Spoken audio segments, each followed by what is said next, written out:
aniu is ina waha in seo a leir chahead waha inad Gaeilge tá dína fáscailte tal a tomol berid agus scafte ínta crunne stahan seo agus be Virginia live go dín chuigelog bei scahi cheálagan bei na Gael éitiúla agan na daoine a bhí leirna an san tagra seo na daoine tá buint úsáide as an inad ínta seo jo mar din scíal fád agus heige libse sa bhála a bh chur chartara í cogan mar a dúirtmid na main hóisialt a náitrín text mas mian liv. Well, tá ceathar stúracha inta an seo róm agus duine bhaine na hí san sin an lart fechanna. Bhí buint bhiltena a gibh se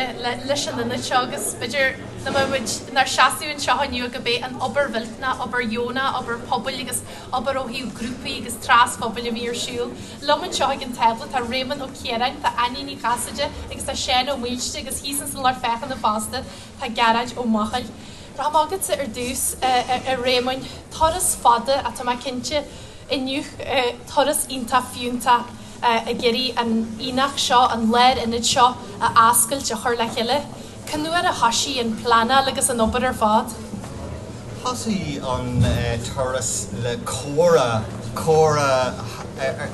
hart ar hab le cosú le seo idir me héana agus garóid ó Machal agus an sin bhailíimiid an pobl le chéile sa bblion 2000 agus a 8 agus bhí gach duine ag an cruinniú poblí sin go mór a géirí go méid cultúrlan anseo in ardmhacha cosú leis na cultúrlanna in Nire agus i Malfarste agus tan ceart agad a aine turas fada a bhhad níos mó súilcí ná mar a bhí dúilcí gan éon doubt agus do gurtha ceist orm inis an ratha ar an turas céine turas a bhhar jaabhlíon déag dearthing go dosaching a mar a rééis bhí sé anmhaid. Ar sa tusa gom na gaiime tá sé do mara go bhfuid a saltahainte sear fe tamil chean ó muiste céirde teanta nar hailíon daoine ar dwatha cuasaí Gaeilge tá sibse a grí leir sin. Go dtí ho tehhairt agus a teise dá Lord Lóra dá Lord Fólma agus dá riine a hacaíonn leis an teangaí agus leis an holtar ghfuil inad dohar go dhéanagah agus ha jocail a bheith níos léirní a léir na céise an seo. Sinna go ddéireach agus caiimara bhfuil go leor daoine thart ar an ceithir seo tá go báil go takeúil agus thugann sppragu dúine le lanstal seo agus seo an fá gur bond an anad seo ní anad don Stiúrthóirí is anad don phobal é, so tá a géirí ahan duine bhhailtean seo is leis an phobal seo in ardmhacha an cultúla atá agus támuid faoir bhuiocht na daoine a híthart ag deanúin obair uafas dó ag an tús an plánéil ar fáil an teachtar agus cumáid leis an ceithir agan tá seo aniu just bóil an buíthe a gáil go hairí le hantainú dáine agus le granine cíháile a bhí len ó hús na éiste seo cumáid agus támuid féar bhuiocht den obair fad a deanta ag an bheitheil Jonach a hanagus tehan seo díreach le coppla seach na snáte an áit seo chur mar atá sé ar aniu fiú troscan a chur le chéile ruí mar sin, so támuid féar bhuiocht den phobal a le a hanagus te agus a thug codú agus a codú haslintá a bhíine seo má. A ní chasaide tá sa le glór na ngáil tá grúpaí éagsú le Gaeilge teangan ceáil agus mar sin dé a galibh buint úsáide as na hafaigí agus is na héisina iontathe a tan seo. Tá inad seo fáscailte mar a dúirt sin do grúpaí atá geirí chur leis an teangaí, chur leis an chultúr agus chur leis an mharú ionta tá faoin na cuasaí sin a gunda agus a gceithir ar dótha. Ja, agus tá sé go héantar go fecham sa Mhacha brilla glór na éile taistil fud fad na tíre an obaíonnta tá deanta agus buinte mai grúpaí eile a me firstste tíar hána le nera agus bhí mé gcóí exméid am hen mar hapalinn sinna anú an ardmhacha agus daoine a bhailú an ardmhacha agus tá sin ag tarliúis agus teisiim sin na costaí agus na clubbanna agus na gríomthe Gaeilge ar fud na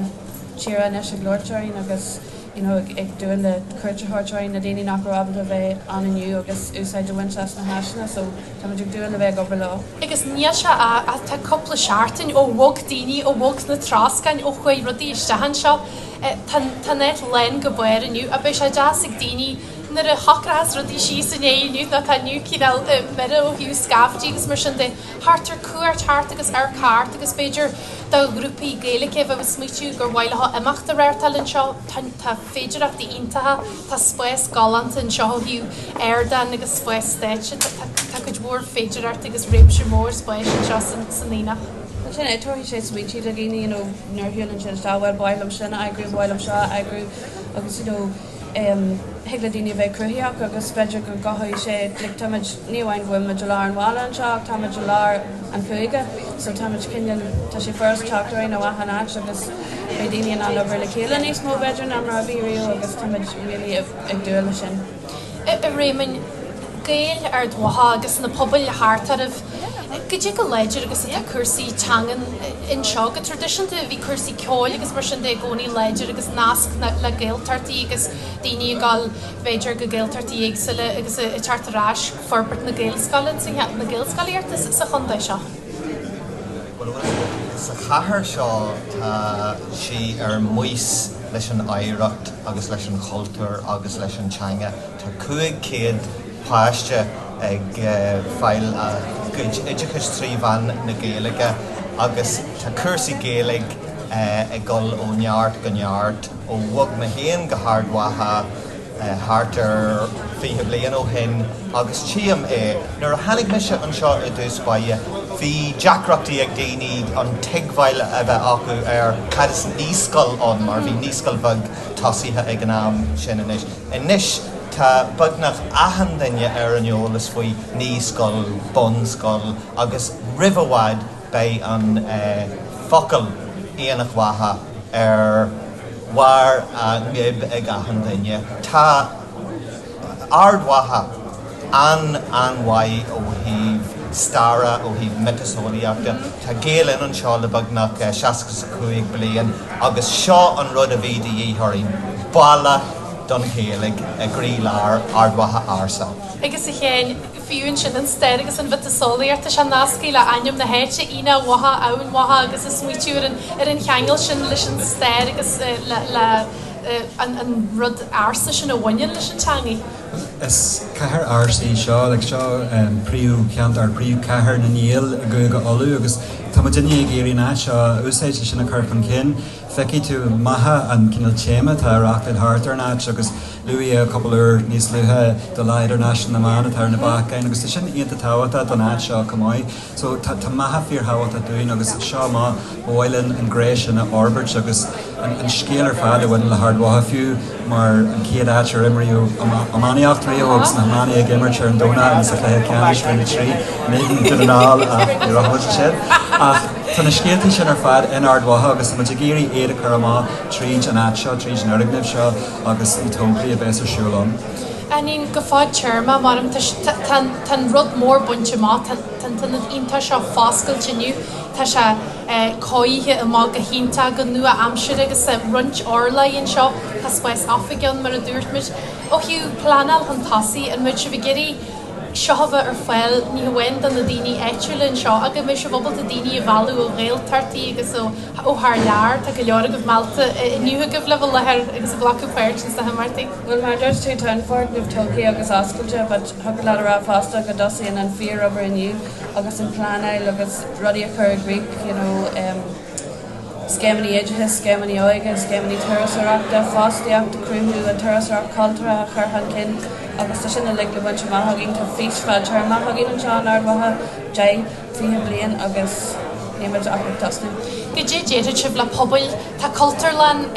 naie ar náide tá cin mó fearste tá bhar nuna taine agah se tá phobal tá ag smuitiú carrahamid cadasíonmid an fiú an obair agus an strahailt agus an dua agus na huirintí ghlacha suas ag obair go Jóna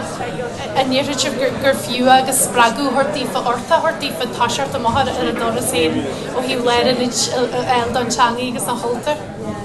Mar dúirt sé Barack Obama is féidir leo agus cé go raibh go leor castachtaí ar an mhóthar seo nuair arcanmuid thart agus gach gréad an phobal bhainithe a chéile in san ardag le seo